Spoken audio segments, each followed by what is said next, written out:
So we're on a road trip today, heading to Calgary, a bit of migration for my kids. Bye everybody! And on the route, you know, lots of greenery, lots of lakes on the side. I'm trying to put in some signs so that you can see where we're passing. Snow we encountered, my gosh, it was something. We didn't even know we were in winter still. We looked out for animals, but nothing to be found. However, the trip was very relaxing. It's a long, smooth drive on the Trans-Canada, and we wanted to do a pit stop at Sudbury to see the Big Nickel. Have you been there? It's awesome. You should make it a trip. And yep, we had a wonderful time. Follow me for more. We're still on our journey. We're stopping at Wawa. Thank you. So this is part 2 of our journey, and after Sudbury seeing the Big Nickel, we left on our way to Wawa. So you remember we took the Trans-Canada Highway. It commenced its construction in 1950, and after its full completion in 1971, it was known as the longest uninterrupted highway in the world, guys. Check it out. So again, lots of things to see, a beautiful journey. The rock formation that you see here, it's just splendid.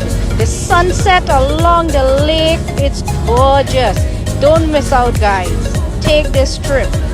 You can actually feel that Zen mood ticking in because it's so awesome. The views are great. And so it took us around 5 hours to reach Wawa. So it was nightfall, time to sleep. So this is day 2 of our voyage on Trans-Canada, and we woke up to -8 temperature with frost on our car. But that did not discourage us. So we are leaving Wawa and heading up to Dryden. We'll be stopping off on Thunder Bay to see all the goodies they have there. You will notice lots of trucks on the road with lumber. Why is this? This is because Thunder Bay and Dryden are big on this wood production. Actually, the forest product sector is the background of Northwest Ontario. You will notice that we passed some lakes on the side, but a lot of inland driving we did do. And our goal was finding Terry Fox Courage Highway, which we definitely had to go and see his monument. Thank you, Terry Fox, for your dedication to raising awareness for cancer research. Follow me for part 2 of day 2. Let's go. So here we go. We have now left Thunder Bay. This is day 2, part 2, and we are on our way to Dryden. However, on leaving, there was lots of rain, so my videos and photos are very scarce. But however, the drive was still a relaxing one, and we could reflect on things and play games in the car.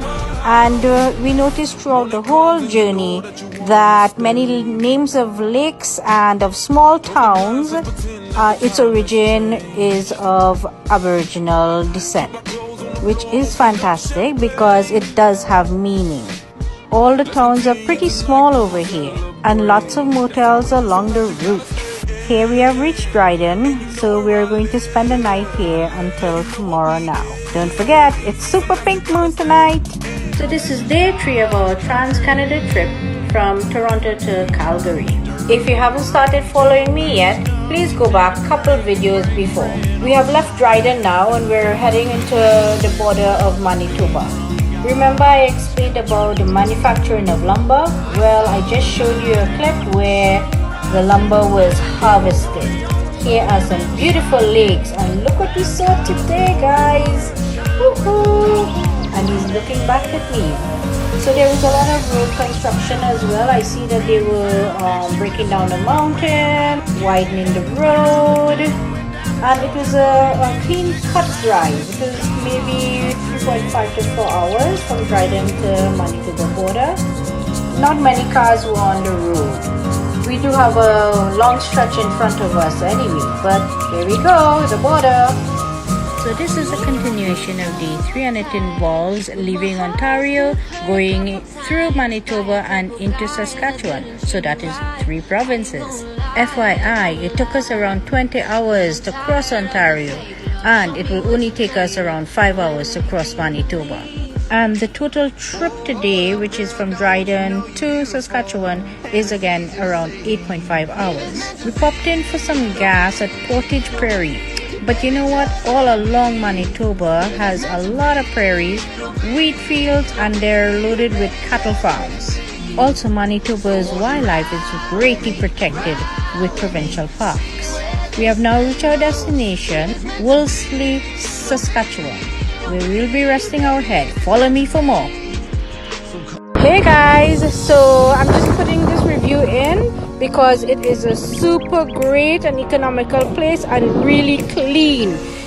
For those who are traveling by on the Trans-Canada 17, this is a great motel that you can stay in when you reach Saskatchewan, Wolseley.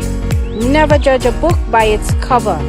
It may look a little scruff on the outside because of the weathering, but the inside is all updated. And they are continuing to update the rest of the apartments. Kitchenette is there for your luxury with pots and pans. It's a great stay. So you will see further down, I put the address for you with the phone number and stuff like that. Enjoy!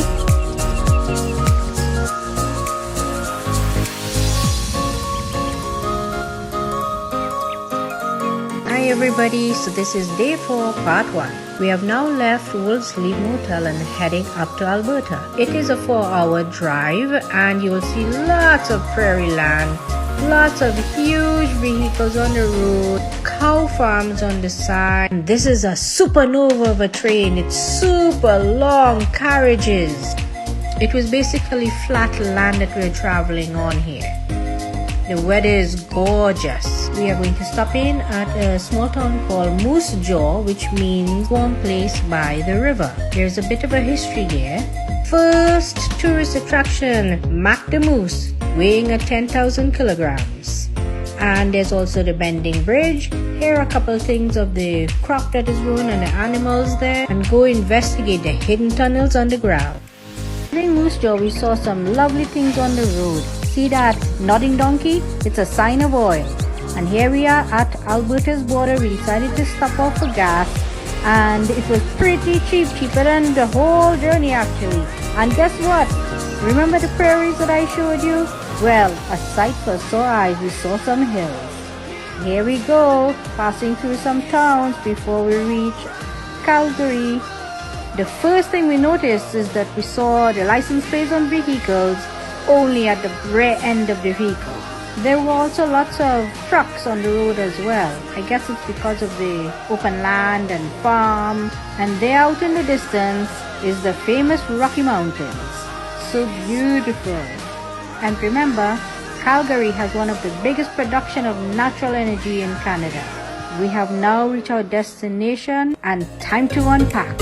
Let's go. Hi everyone. So remember our recap, we left on Sunday the 25th. We reached Calgary now and today is Wednesday the 28th.